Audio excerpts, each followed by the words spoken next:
Good morning. We are on the Great Bible Truths, Day 103. Our topic this morning is sentenced to die. Luke 22, 51 through 71, and Luke 23, 1 through 25. They seized him and led him away and brought him to the high priest's house. But Peter followed from a distance. When they had kindled a fire in the middle of the courtyard and had sat down together, Peter sat among them. A certain servant girl saw him as he sat in the light, and looking intently at him, said, "This man was also with him." He denied Jesus, saying, "Woman, I don't know him." After a little while, someone else saw him and said, "You are also one of them." But Peter answered, "Man, I am not." After about 1 hour passed, another confidently affirmed, saying, "Truly this man was also with him, for he is a Galilean." But Peter said, "Man, I don't know what you are talking about." Immediately, while he was still speaking, a rooster crowed. The Lord turned and looked at Peter. And then Peter remembered the Lord's word, how he said before the rooster crows, "You will deny me 3 times." He went out and wept bitterly. So we see here that Peter actually remembers the words of the Lord, that he would deny him 3 times. And Peter said, "I will never deny you. Even if all deny you, I will not." And for a moment, he stood by Jesus. But as we said yesterday, he kind of got shell-shocked when Jesus said, "Put away your sword. He who lives by the sword dies by the sword." He didn't know how to respond to that. He knew power. He knew force. He knew standing firm. He was a brave man.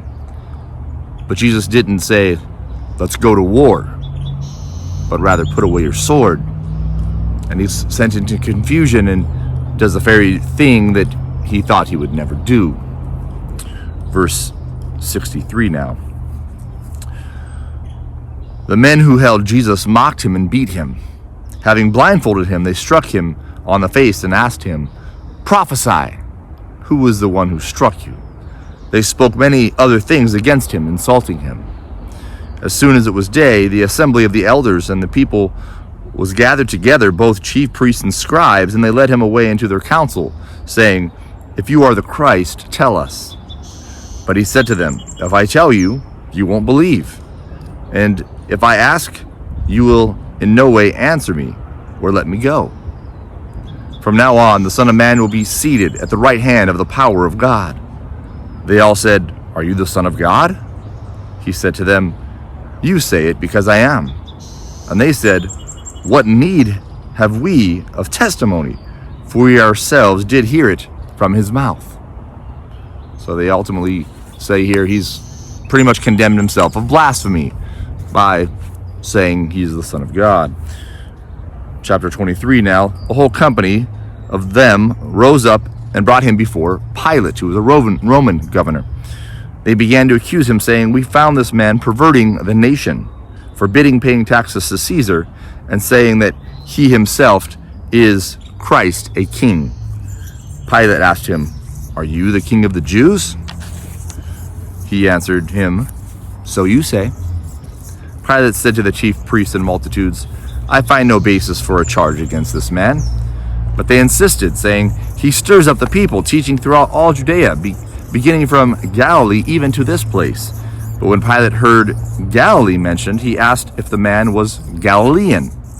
When he found out that he was in Herod's jurisdiction, he sent him to Herod, who was also in Jerusalem during those days. So a lot of the Jews had come up for the feast there in Jerusalem. So he's like, oh, he's in Herod's jurisdiction. Pilate, who's Roman, finds out that Herod, who's kind of a king of the Jews, so he's given a certain sub-authority to Rome to kind of manage his own people, if you will. So he's like, oh, well, Herod's here in Jerusalem, so send him to Herod, so I don't have to deal with the issue. It's his issue. Now when Herod saw Jesus, he was exceedingly glad, for he had wanted to see him for a long time, because he had heard of the many things about him. He had hoped to see some miracle done by him. So notice Herod is glad because he's hoping to see a miracle.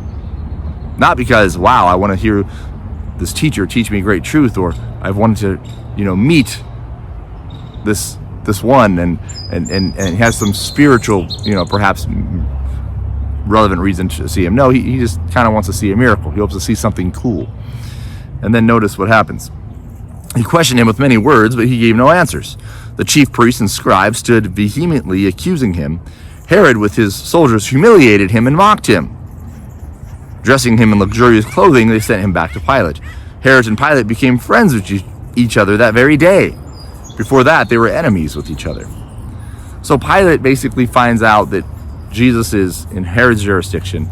He doesn't like Herod, so he's like, you know what, ruin his day. Well, I'm just trying to kick back and enjoy the festivities. Go ruin Herod's day and take him to him and let him deal with this trial. And Herod is happy to see Jesus because he wants to see a miracle. Then when he doesn't see what he wants to see, he mocks Jesus and then sends him back to Pontius Pilate. And then they become friends. So, lesson here. Unity is not always a good thing. We see Pilate and Herod become very unified. They were once enemies, they become unified as enemies against Christ. So being unified, especially politically, isn't always a good thing. This is the ultimate example. Verse 13, Pilate called together the chief priests and the rulers of the people and said to them, "You brought this man to me as one who perverts the people.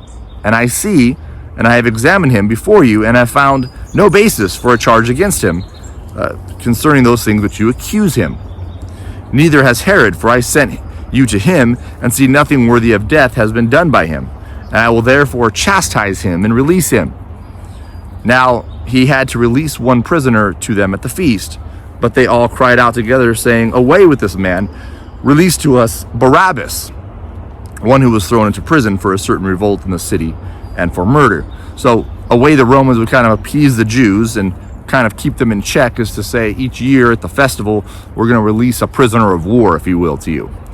So a lot of times you see this in countries where this person's arrested. They may have certain terrorists will take hostage other people, and they'll say, "We want you to release our guys to us." So this is kind of a way of appeasing the Jews. And the Jews here want Barabbas, who was an insurrectionist and a murderer, released to them rather than Jesus.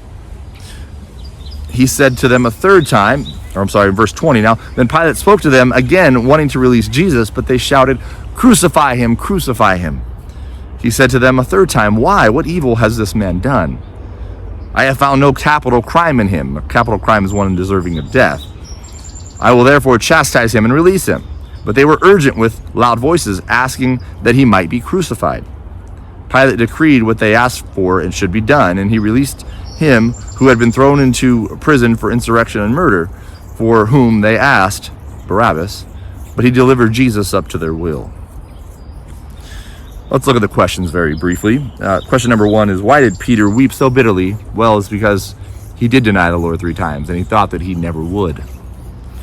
Question 2, what law had Jesus broken, and were the accusations true? No, there was no law that Jesus has broken. And the accusations that he was trying to stir up the people and start an insurrection were untrue, and then he told the people not to pay taxes were untrue.